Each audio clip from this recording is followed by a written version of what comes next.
আসসালামু আলাইকুম, ডক্টর মৌসুমী আছি আপনাদের সাথে। আশা করি সকলেই খুব ভালো আছেন। আজকে কথা বলবো পুরুষদের জটিল একটি সমস্যা নিয়ে।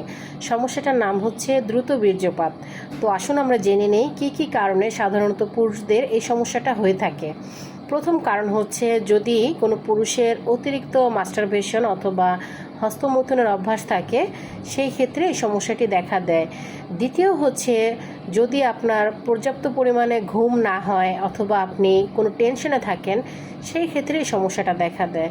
তৃতীয় হচ্ছে যদি আপনি কোনো টেনশনে থাকেন বা অতিরিক্ত স্ট্রেসে থাকেন, সেই ক্ষেত্রে সমস্যাটা দেখা দেয়।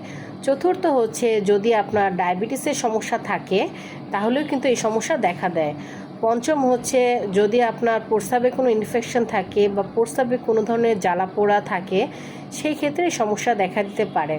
ষষ্ঠ হচ্ছে যদি আপনি সারাক্ষণ যৌন উত্তেজনামূলক কোনো মুভি বা কোনো গান দেখেন বা সারাক্ষণ এগুলো নিয়ে চিন্তাভাবনা করতে থাকেন, তাহলে সেসব ক্ষেত্রেও কিন্তু এই সমস্যা দেখা দিতে পারে।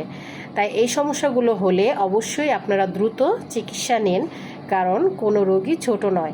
এই সমস্যা দীর্ঘদিন থাকলে দেখা যাবে যে আপনার দাম্পত্য জীবনে অশান্তি সৃষ্টি হচ্ছে বা আপনার কারো কারো ক্ষেত্রে বাচ্চা না হওয়ার সম্ভাবনা রয়েছে।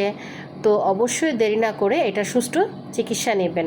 কিন্তু সবথেকে মজার ব্যাপার হচ্ছে হোমিওতে খুব ভালো ভালো মেডিসিন আছে। অরিজিনাল জার্মানি মেডিসিন সেবন করুন আর খুব দ্রুত সুস্থ হন। আর আমার কাছ থেকে মেডিসিন নিতে চাইলে অবশ্যই আমার সাথে যোগাযোগ করতে হবে। তো আজ এ পর্যন্তই। সকলে ভালো থাকবেন। আল্লাহ হাফেজ।